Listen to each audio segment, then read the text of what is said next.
السلام علیکم ورحمۃ اللہ وبرکاتہ۔ الحمد للہ رب العالمین والصلاة والسلام علی سید المرسلین وعلى آلہ وصحبہ وازواجہ واہل بیتہ وعلماء ملتہ وأصفياء طريقته أجمعين، أما بعد، أعوذ بالله من الشيطان الرجيم، بسم الله الرحمن الرحيم،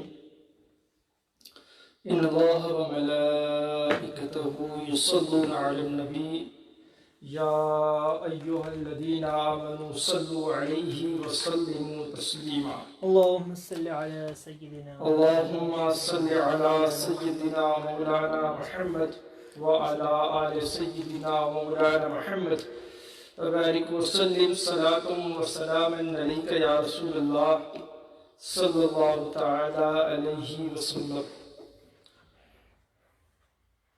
معزز و محترم ناظرین، اللہ کا شکر و احسان ہے کہ ہم ایک درس بخاری لے کر آپ کی خدمت میں حاضر ہیں۔ آج سیدہ طیبہ طاہرہ خاتون جنت حضرت سیدہ فاطمہ زہرا رضی اللہ تعالی عنہا کا یوم ولادت ہے۔ 3 رمضان المبارک حضرت سیدہ فاطمہ زہرا رضی اللہ تعالی کا یوم وصال ہے۔ ہم اور آپ شہزادی کائنات رسول محترم نبی محتشم صلی اللہ علیہ وسلم کی عظیم الشان شہزادی حسنین کریمین طیبین طاہرین نیرین منیرین کی والدہ ماجدہ مولائے کائنات شیر خدا کی اہلیہ محترمہ کا آج یوم وصال ہے۔ ہم ان کی بارگاہ میں خراج عقیدت پیش کریں، کم سے کم بلکہ قرآن پاک کی تلاوت کر کے سورہ اخلاص 3 مرتبہ سورہ اخلاص پڑھ کر آپ خاتون جنت کی بارگاہ میں اصحال ثواب کر کے اپنی غلامی کا خراج ضرور پیش کریں۔ بہرحال آج درس بخاری کا تیسرا دن ہے۔ گزشتہ 2 دنوں میں پہلا عنوان تھا سیدنا کے احوال اور ان کی حیات و خدمات، اور دوسرے دن ہم نے حدیث کی تدوین کے حوالے سے اور بخاری شریف کی عظمت و شان کے حوالے سے کچھ باتیں عرض کی تھی۔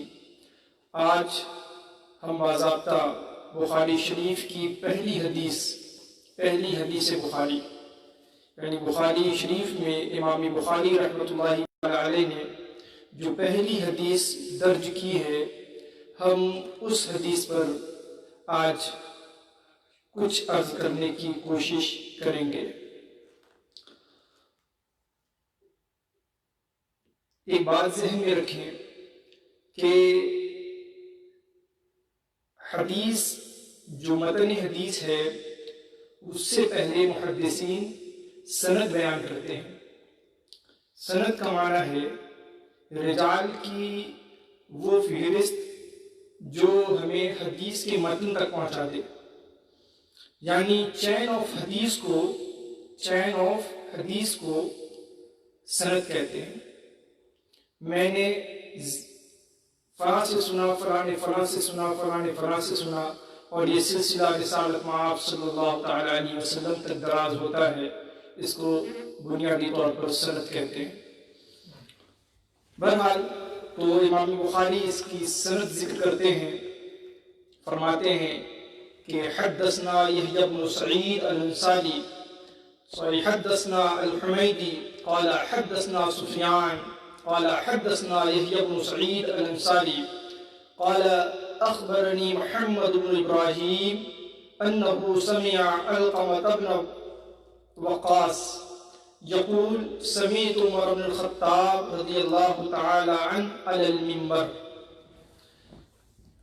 حضرت امام بخاری فرماتے ہیں کہ ہم نے یہ حدیث ہم سے حدیث بیان کی حمیدی نے. امام بخاری کے یہ استاذ ہیں. وہ کہتے ہیں کہ ہم سے حدیث بیان کی سلیمان نے، سلیمان ابن عینہ ہیں. وہ کہتے ہیں کہ ہم سے حدیث بیان کی یحییٰ ابن سعید الانصاری نے. اور وہ کہتے ہیں کہ مجھے خبر دی محمد ابن ابراہیم نے.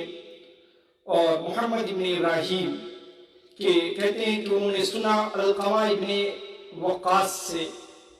اور علقمہ ابن عباس کہتے ہیں، علقمہ ابن وقاص کہتے ہیں کہ میں نے سنا خلیفہ دوم عمر بن خطاب رضی اللہ تعالی عنہ سے جبکہ وہ منبر پر خطبہ دے رہے تھے. یہ چین آف حدیث ہے. امام بخاری نے فلاں سے سنا، انہوں نے فلاں سے سنا، انہوں نے فلاں سے سنا. اس کو چین آف حدیث کہتے ہیں حدیث کی اصطلاح میں. یہ پہلی حدیث ہے جس کی سند آپ نے سماعت کی. یہ سند جو ہے اس میں سب سے پہلے جو نام آیا ہے حمیدی کا، یہ بڑے جلیل القدر محدث ہیں. ظاہر ہے کہ امام بخاری کے استاذ ہیں اور بڑے جلیل القدر محدث ہیں. ان کے بعد حضرت سفیان ابن عینہ ہیں، یہ بھی بڑے ہی عظیم الشان محدث اور فتویٰ گزرے ہیں. جو علماء ہیں وہ ہر حال میں سفیان ابن عینہ کی عظمتوں سے واقف ہیں. اور ان کے بعد یحییٰ ابن سعید ہیں، یہ بھی بڑے جلیل القدر محدث ہیں. ان کے بعد محمد ابن ابراہیم ہیں، یہ محدث بھی ہیں، تابعی بھی ہیں. یحییٰ ابن سعید بھی محدث اور تابعی ہیں. اسی طریقے سے علقمہ ابن وقاص، ان کے بارے میں بعض لوگ کہتے ہیں کہ یہ صحابی ہیں، لیکن جمہور علماء یعنی زیادہ علماء جس طرف ہیں وہ یہ کہ یہ صحابی نہیں، تابعی ہیں. بہرحال یہ تینوں حضرات بڑے عزیز جلیل القدر محدث ہیں اور تابعی ہیں. یہ روایت کرتے ہیں جن سے یہ کہتے ہیں حضرت علقمہ ابن وقاص کہ میں نے اس حدیث کو کس سے سنا؟ حضرت عمر ابن الخطاب تعالیٰ عنہ سے سنا، حضرت عمر سے سنا. کیسے سنا؟ فرمایا وہ علی المنبر، منبر پر خطبہ دے رہے تھے. حضرت عمر منبر پہ خطبہ دے رہے تھے، اس وقت ہم نے یہ حدیث سنی. حضرت عمر اس حدیث کے راوی ہیں اور حضرت عمر کے بارے میں ہم آپ سارے لوگ بخوبی جانتے ہیں کہ حضرت عمر کا مقام اور مرتبہ کیا ہے. سیدنا عمر رضی اللہ تعالیٰ عنہ بڑے جلیل القدر صحابی ہیں اور عشرہ مبشرہ میں داخل ہیں. یعنی وہ 10 صحابہ جنہیں حضور نے جنت کی بشارت دی ہے ان میں آپ داخل ہیں. اور یہ اہل سنت و جماعت کا اجماعی مسئلہ ہے، اتفاقی مسئلہ ہے کہ حضرت ابو بکر کے بعد صحابہ اکرام میں سب سے افضل، سب سے اعلیٰ اور سب سے عظیم الشان ذات حضرت عمر ابن خطاب رضی اللہ تعالی عنہ کی ہے.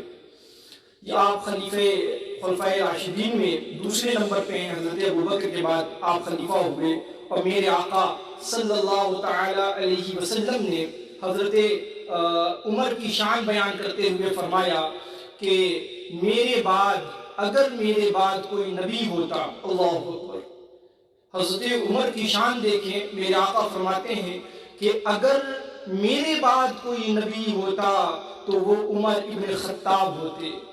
سبحان اللہ، یہ عظمت ہے حضرت عمر کی، یہ کمال اور یہ جو ہے عظیم الشان مرتبہ ہے حضرت عمر ابن خطاب رضی اللہ تعالیٰ عنہ کا. آپ کی کنیت ابو حفص ہے اور آپ کا لقب فاروق اعظم ہے. آپ کی اسلام کے حوالے سے سیرت کی کتابوں میں موجود ہے کہ آپ نبوت کے 6 سال یعنی حضور نے جو اعلان نبوت فرمایا اس کے 6 سال حضرت عمر داخل اسلام ہوئے. اور واقعہ بھی بڑا مشہور ہے کہ سیدنا حضرت عمر بن خطاب رضی اللہ تعالیٰ عنہ حضور کو معاذ اللہ جو ہے قتل کرنے کے ارادے سے جا رہے تھے، لیکن اللہ کی مشیت کچھ اور کہہ رہی تھی. جب در اقدس پر پہنچے ہیں تو وہ جو غصہ تھا وہ غصہ ختم ہو چکا تھا. تفصیلی واقعات ہیں، شارٹلی یہ کہ وہ غصہ ختم ہو چکا تھا اور حضور کی بارگاہ جب وہ پہنچے ہیں اور میرے نبی صلی اللہ تعالی علیہ وسلم نے عمر بن خطاب کے کندھے پر ہاتھ رکھ کے کہا عمر کب تو اسلام لائے گا؟ اس وقت عمر نے کلمہ پڑھ لیا، یا رسول اللہ آپ گواہ ہو جائیں اشہد ان لا الہ الا اللہ و اشہد ان محمد رسول اللہ، میں گواہی دیتا ہوں کہ اللہ کے سوا کوئی معبود نہیں ہے اور آپ اللہ کے رسول ہیں۔ حضرت عمر 6 سال نبوت کے حضرت عمر داخل اسلام ہوئے، اور پھر اسلام کے حوالے سے ان کی جو خدمات ہیں وہ محتاج تعارف نہیں ہیں۔ پوری دنیا حضرت عمر کے دینی خدمات کے حوالے سے اور حضرت عمر کے عشق رسول کے حوالے سے بخوبی واقف ہے۔ بہرحال یہ حضرت عمر کا انتقال، حضرت عمر کا وصال 1 محرم الحرام میں 24 ہجری 1 محرم الحرام میں حضرت عمر رضی اللہ تعالی عنہ کی شہادت ہوئی، اور آپ کے بعد سیدنا عثمان غنی رضی اللہ تعالی عنہ نے زمام خلافت سنبھالا۔ بہرحال حضرت عمر رضی اللہ تعالی عنہ سے یہ روایت مروی ہے۔ یہ جو روایت میں آپ کو سنانے جا رہا ہوں، اور حدیث بخاری میں، بخاری کے حدیث میں، اور کتاب بخاری میں جو سب سے پہلی حدیث ہے وہ حدیث میں آپ کو سنانے جا رہا ہوں، یہ حدیث ام الاحادیث میں سے ہے۔ اس حدیث کا مرتبہ بہت بلند ہے، ام الاحادیث میں اس حدیث کا شمار ہوتا ہے۔ آپ اسی سے اندازہ کریں کہ امام بخاری نے اپنی کتاب میں 4 لاکھ احادیث میں سے چن کر عظیم ترین احادیث کو اس میں جمع کیا ہے، اور اس میں سب سے پہلے جس حدیث کو کوٹ کیا وہ یہ حدیث جو آپ سننے والے ہیں۔ اس سے اندازہ کر سکتے ہیں کہ یہ حدیث کتنی عظیم شان ہے۔ اور اس کے علاوہ امام شافعی رحمۃ اللہ تعالی علیہ فرماتے ہیں کہ یہ اتنی عظیم حدیث ہے کہ اس حدیث میں فقہ کے 70 ابواب موجود ہیں۔ اللہ اکبر، 70 ابواب فقہ، چیپٹر آف فقہ اس میں موجود ہے، 70 چیپٹر آف فقہ موجود ہے صرف ایک حدیث میں۔ اس سے اندازہ ہوتا ہے کہ اس حدیث کا مقام کیا ہے۔ حضرت امام احمد بن حنبل رضی اللہ تعالی عنہ فرماتے ہیں کہ اصول اسلام کے اصول یہ 3 بہت احادیث ہیں، لیکن اصول اسلام 3 احادیث میں سموئے ہوئے ہیں، سمٹے ہوئے ہیں، ان میں مشتمل ہے۔ فرماتے ہیں ان 3 احادیث میں پہلی حدیث یہ ہے جو آپ سننے جا رہے ہیں، یہ اتنی عظیم حدیث ہے، ام الاحادیث میں اس کا شمار ہوا ہے۔ اور حضرت امام اعظم ابو حنیفہ رحمۃ اللہ تعالی علیہ نے اپنے بیٹے حماد کو، حضرت حماد رضی اللہ تعالی عنہ کو 20 نصیحتیں کی۔ 20 نصیحتوں میں 19ویں نصیحت تھی کہ بیٹا میں نے 5 لاکھ احادیث میں سے 5 لاکھ احادیث میں سے چن کر 5 حدیثیں نکالی ہیں جو بڑی عظیم الشان ہیں، اور جو دین کا ماحصل ہیں وہ 5 احادیثیں چن کر 5 لاکھ احادیثوں میں سے ہم نے نکالا ہے۔ اور ان 5 احادیثوں میں ایک حدیث یہ حدیث ہے جو آپ سننے جا رہے ہیں۔ یہ عظمت ہے اس حدیث پاک کی، اور بڑے علماء اور محدثین نے اس کی بڑی فضیلت بیان کی ہے۔ بہرحال وہ حدیث ہے کیا؟ اب ظاہر ہے کہ اشتیاق پیدا ہوتا ہے، وہ حدیث ہے کیا کہ جس کی اتنی عظمت ہے۔ امام بخاری نے اور ان کے علاوہ بہت سارے محدثین نے اپنی کتاب کا آغاز اسی حدیث سے کیا ہے، تو وہ حدیث ہے کیا؟ تو سنیں، حضرت عمر، حضرت علقمہ ابن وقاص کہتے ہیں کہ میں نے عمر بن خطاب رضی اللہ تعالی عنہ کو منبر پہ خطبہ دیتے ہوئے سنا۔ قال، انہوں نے فرمایا، کیا فرمایا؟ فرمایا سمعت رسول اللہ صلی اللہ تعالی علیہ وسلم یقول، کیا فرمایا کہ میں نے رسول اکرم صلی اللہ تعالی علیہ وسلم کو سنا، حضور فرما رہے تھے انما الاعمال بالنیات۔ سبحان اللہ، یہ حدیث ہے ام الاحادیث میں شمار کیا جاتا ہے، اور محدثین نے، اکابرین امت نے جس کی اتنی فضیلت بیان کی ہے وہ حدیث یہ ہے انما الاعمال بالنیات۔ حضور نے فرمایا اعمال کا دار و مدار نیت پر ہے، اعمال کا دار و مدار، اعمال کی بنیاد نیتوں پر ہے۔ نیت صالح ہوگی تو پھر اس نیت صالح کے ساتھ جو عمل کیا جائے گا وہ عمل صالح ہوگا، اور اگر نیت گندی ہوگی، نیت غلط ہوگی، تو پھر عمل صالح کا بھی ثواب میسر نہیں آئے گا۔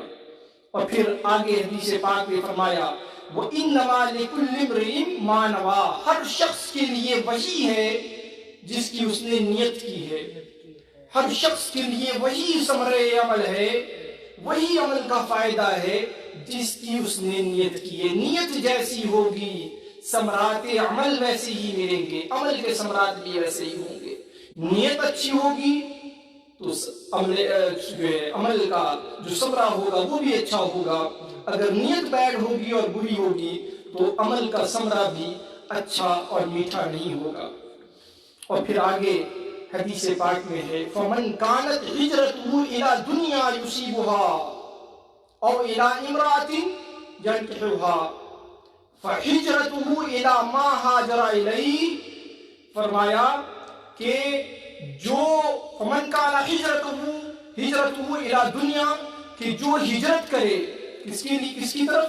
دنیا کمانے کی طرف، جو ہجرت کرے دنیا کمانے کی طرف، ٹھیک ہے۔ اور آپ فرمایا او الی امرأۃ، یا ہجرت کرے عورت کی طرف، کیوں؟ ینکحوہا، تاکہ وہ اس سے نکاح کر لے۔ دنیا کمانے کے لیے ہجرت کرے یا کسی عورت کی بھی ہجرت کرے، حضور نے فرمایا فہجرتہ الی ما ہاجر الیہ، تو اس کی ہجرت اسی کی طرف ہے جس کا اس نے ارادہ کیا ہے۔ اگر دنیا کمانے کی طرف ہجرت کی ہے تو اس کے لیے وہی اس کے نام عمل میں وہی لکھا جائے گا، اگر کسی عورت سے شادی کرنے کے لیے اس نے ہجرت کی ہے تو اس کے نام عمل میں وہی لکھا جائے گا۔ یہ حدیث پاک آپ نے سن لی، یہ اس کا ترجمہ تھا۔ عمل کا دار و مدار نیتوں پر ہے، ہر شخص کے لیے وہی ہے جس کی اس نے نیت کی ہے۔ اگر کسی نے ہجرت کی دنیا کمانے کے لیے یا ہجرت کی کسی عورت سے شادی کرنے کے لیے تو اس کے نام اعمال میں وہی لکھا جائے گا، ٹھیک ہے۔ اب آپ دیکھیں کہ حضور اکرم صلی اللہ تعالی علیہ وسلم کی اس حدیث کا بیک گراؤنڈ کیا ہے، پس منظر کیا ہے، حضور نے کس موقع پر یا کس سلسلے میں یہ ارشاد فرمایا؟ تو محدثین نے فرمایا ہے کہ حضور اقدس صلی اللہ تعالی علیہ وسلم کے زمانے میں جب لوگ ہجرت کرنے لگے تو مکہ المکرمہ میں ایک شخص تھے جو ایک عورت سے شادی کرنا چاہتے تھے۔ ام قیس ان کا نام تھا، صحابیہ تھیں، داخل اسلام ہو چکی تھیں۔ حضرت ام قیس سے وہ شادی کرنا چاہتے تھے، تو حضرت ام قیس نے کہا ہم تو ہجرت کر رہے ہیں، اگر تم ہجرت کر کے آؤ اور داخل اسلام ہو جاؤ تو ہم شادی کے لیے تیار ہیں۔ چنانچہ انہوں نے ہجرت کی اور داخلی اسلام ہو کر ہجرت کی، اور پھر جو ہے ان کی شادی ہجرت کے بعد ان سے ام قیس سے کر دی گئی۔ اسی لیے کہا جاتا ہے کہ ان صحابی کو مہاجر ام قیس، جنہوں نے شادی کے لیے ہجرت کی تھی، ان کو مہاجر ام قیس کہا جاتا ہے۔ تو یہ بیک گراؤنڈ ہے، یہ پس منظر ہے اس حدیث پاک کا۔ کہا جاتا ہے اسی بنیاد پر میرے آقا صلی اللہ تعالی علیہ وسلم نے تنبیہ کے لیے یہ فرمایا کہ بندہ ہجرت کرے نا اللہ کے نام پر تو اللہ کے لیے کرے، اللہ کی رضا کے لیے کرے، کسی دنیاوی خواہشات کے لیے نہیں، یا کسی عورت سے شادی کرنے کے لیے نہیں۔ اس کی نیت خالص ہونی چاہیے، اس کی نیت صالح ہونی چاہیے۔ نیت کا صالح ہونا یہ بہت ضروری ہے۔ حدیث پاک واضح طور پر آپ سے مطالبہ کر رہی ہے کہ کسی بھی عمل میں نیت کا بہت بڑا رول ہے۔ اگر نیت اچھی ہے تو وہ عمل آپ کریں گے تو اس پر ثواب ملے گا۔ اگر کسی کام میں آپ نے کوئی دینی کام کیا اور اس سے آپ کا مقصد رضائے الہی ہے، سبحان اللہ، یہ تو بہت فضیلت ہے، یہ مقصود بندگی ہے۔ اگر کسی نے کوئی کام کیا اور نیت دل میں تھی کہ مجھے اللہ تعالیٰ اس کے نتیجے میں جنت عطا فرما دے گا، سبحان اللہ، یہ بھی اچھی نیت ہے۔ لیکن اگر کوئی نیت بری ہے، نیت اگر بیڈ ہو تو پھر اس عمل سے فائدہ ہونے کا نہیں ہے، بلکہ جیسی نیت ہوگی ویسا معاملہ ہوگا۔ اگر نیت ناجائز تھی اور نیت برے معاملے تو پھر اس عمل سے کبھی فائدہ نہیں ہوگا، بلکہ وہ نیت کا معاملہ آئے گا، نیت جیسی تھی بری تھی تو وہ معاملہ ناجائزی کہا جائے گا اور اس کے حق میں برا ہی فیصلہ ہوگا۔ اس لیے بندے خدا کو اپنے ہر عمل کے وقت اپنا محاسبہ کرتے رہنا چاہیے۔ حدیث اس کا مطالبہ کر رہی ہے۔ ہم روزہ رکھ رہے ہیں، اگر اس روزے سے مقصود رضائے الہی ہے، سبحان اللہ، اور اگر یہ روزہ دکھانے اور ریا کے لیے ہو جائے تو پھر معاملہ خراب ہو جائے گا۔ نماز ہم پڑھتے ہیں اگر اللہ کی رضا ہے، اللہ کی رضا کے لیے ہے، صدقہ ہم کرتے ہیں اللہ کی رضا کے لیے ہے، حج ہم کرتے ہیں اللہ کی رضا کے لیے ہے، تو سبحان اللہ، بے شک سبحان اللہ، اس کے نتائج اچھے ہیں، اس کا پھل میٹھا ہے، ثواب پر ثواب ہے۔ لیکن اگر دکھاوے کے لیے ہیں، ریا کے لیے ہیں، خود کو عابد کہلانے کے لیے ہیں، تو پھر اس کا ثمرہ اچھا نہیں ہوگا۔ کیوں؟ انما الاعمال بالنیات۔ بہرحال یہ تو عمل کا حکم ہے نا کہ اعمال کا دار و مدار نیتوں پر موقوف ہے، لیکن ذہن میں ایک کوشچن آئے گا کہ نیت کا دار و مدار کس پر ہے؟ اعمال کا دار و مدار نیت پر ہے کہ عمل کرے گا بندہ، نیت اچھی ہوگی تو عمل اچھا کہلائے گا، نیت اچھی نہیں ہوگی تو پھر معاملہ اچھا نہیں ہوگا اور اس کے لیے ثواب وغیرہ کا مستحق نہیں ہوگا۔ لیکن نیت کا کیا معاملہ ہے، نیت کا کیا حکم ہے؟ حضور فرماتے ہیں، حضور نے فرمایا کہ نیت کا معاملہ بڑا پیارا ہے۔ بندہ اگر نیت کرے گناہ کی تو اس پر اللہ تبارک و تعالی اس کے کھاتے میں اللہ تبارک و تعالی اس کے لیے گناہ نہیں لکھتا۔ سبحان اللہ، کوئی بندہ نیت کر لے تو صرف نیت کرنے پر گناہ نہیں لکھا جاتا۔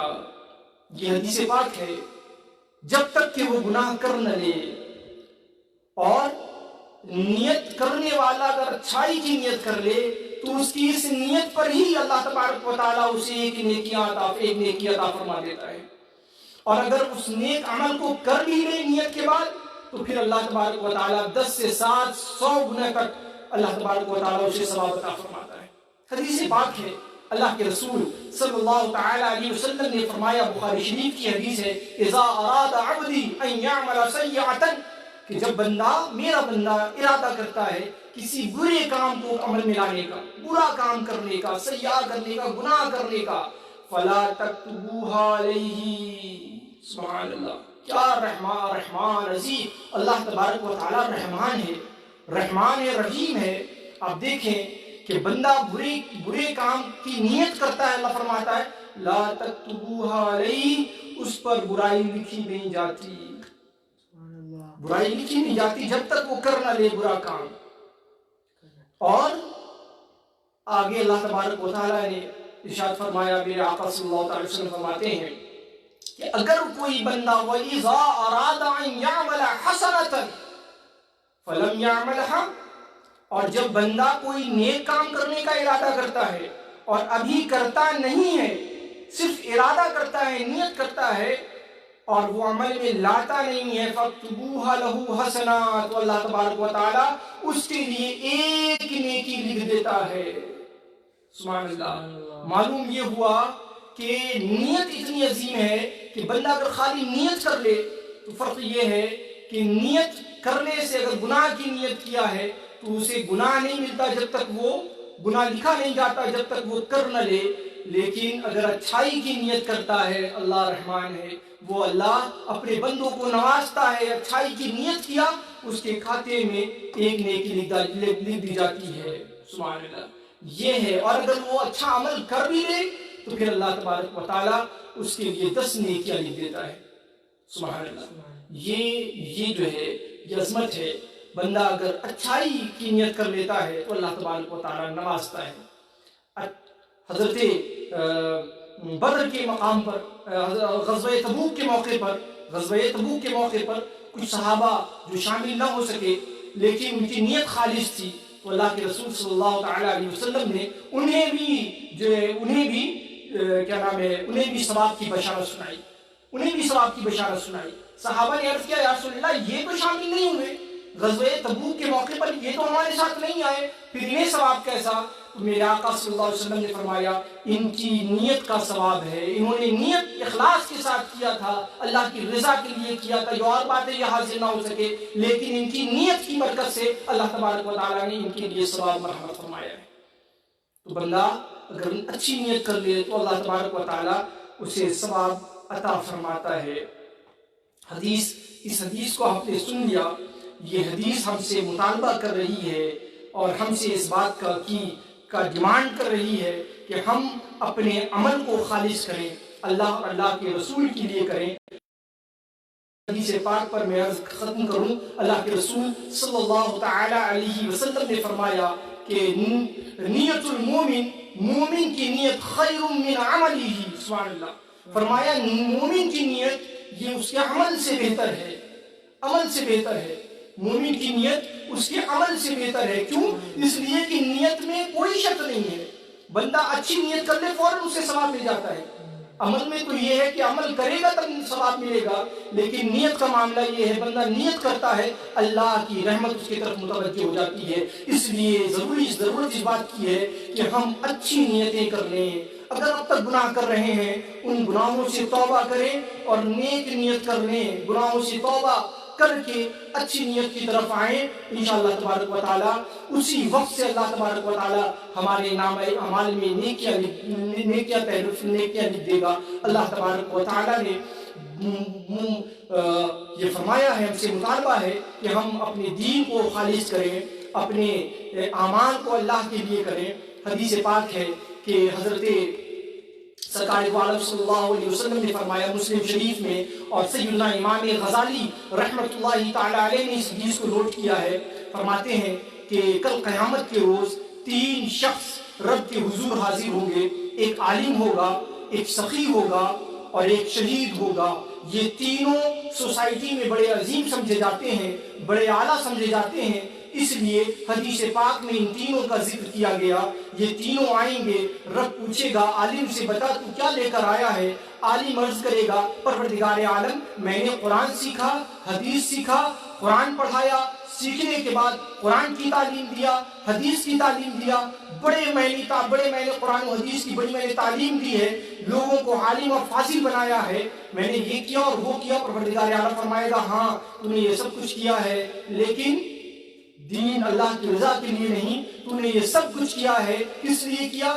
اس لیے کہ تجھے عالم کہا جائے۔ اسی طریقے سے اس سے کہا جائے گا کہ تو عالم بننے کے لیے، ریا کے لیے، دکھانے کے لیے تو پڑھایا کرتا تھا، حدیث کا درس دیا کرتا تھا، قرآن کی تعلیم دیا کرتا تھا، اس لیے آج تجھے یہاں کچھ کام نہیں آنے والا، دنیا میں تجھے عالم کہہ دیا گیا ہے، اب تجھے یہاں کوئی کچھ نہیں کہنے والا، جاؤ فرشتوں اسے جہنم میں پھینک دو۔ اب سخی آئے گا، سخی عرض کرے گا بار الہ میں نے تیرے دین کی سربلندی کے لیے اپنے مال کو خرچ کر دیا، میں نے مدارس بنائے، یتیم خانے بنائے، یہ بنایا وہ بنایا، دس دیٹ، ساری باتیں بیان کرے گا۔ اللہ فرمائے گا ہاں تو نے یہ سب کچھ کیا ہے، لیکن اس لیے کیا ہے تاکہ دنیا والے تجھے سخی کہیں، تجھے دنیا والوں نے سخی کہہ دیا ہے، اب تیرے لیے یہاں کچھ بھی نہیں ہے، اسے بھی جہنم میں پھینک دیا جائے گا۔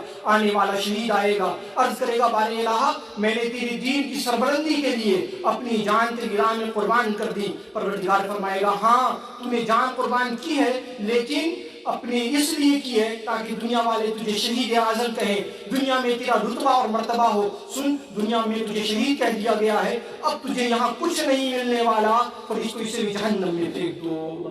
اللہ اکبر۔ عظیم عالم، فقیہ اور جو ہے شہید، سخی، ایسے لوگ رب العزت کی بارگاہ میں حاضر ہوں گے، اور جب ان سے سوال کیا جائے گا اور ایسا جواب آئے گا اور اپنے نام و نمود اور ریا کی بنیاد پر انہیں جہنم میں پھینک دیا جائے گا۔ اس لیے سے آپ اندازہ کریں بندے کو علم کام نہیں آتا، اخلاص کام آتا ہے۔ سخاوت اور شہادت کام نہیں آئے گی جب تک کہ اخلاص کی بنیاد پر نہ ہو۔ اگر اخلاص کے ساتھ شہادت ہوگی، اخلاص کے ساتھ دین کی تعلیم دی جائے گی، اخلاص اور اللہ کی رضا کے لیے دینی کام کام کیا جائے گا تب وہ ہمیں مفید ہوگا، ورنہ کل قیامت میں ہمیں وہ فائدہ نہیں پہنچائے گا جو عمل ریا کے ساتھ ہوگا۔ حضرت امام غزالی محمد بن محمد غزالی رحمۃ اللہ تعالیٰ علیہ فرماتے ہیں کہ عالم کو علم کام نہ آیا، شہید کو شہادت کام نہ آئی، سخی کو سخاوت کام نہ آئی۔ وجہ کیا تھی؟ فرمایا وجہ یہ تھی کہ ان کا دل صاف نہیں تھا، ان کا اخلاص صحیح نہیں تھا، وہ اللہ کی رضا کے لیے کام نہیں کر رہے تھے، نام و نمود اور ریا کے لیے کر رہے تھے۔ اگر وہ اللہ کے لیے کرتے تو ان کا مقام جنت تھا، لیکن انہوں نے دین کا کام اللہ کے لیے نہیں کیا تو ان کا یہ حدیث بخاری کی پہلی حدیث ہمیں دعوت دے رہی ہے کہ ہم اپنا عمل اللہ کے لیے کریں، اللہ کی رضا کے لیے کریں، رسول اللہ کی رضا کے لیے کریں، اور اب تک اگر گناہ کیے ہیں تو ان گناہوں سے توبہ کر کے اپنے عمل کو خالص بنانے کی نیت کر لیں۔ اللہ تبارک و تعالی ہمارے گناہوں کو معاف فرمانے والا ہے اور ہمارے حسن نیت پر ہمیں ثواب عطا فرمانے والا ہے۔ اللہ تبارک و تعالی حدیث پاک سننے اور اس پر عمل کرنے کی ہم سب کو توفیق عطا فرمائے۔ وآخر دعوانا ان الحمدللہ رب العالمین۔ السلام علیکم ورحمۃ اللہ وبرکاتہ۔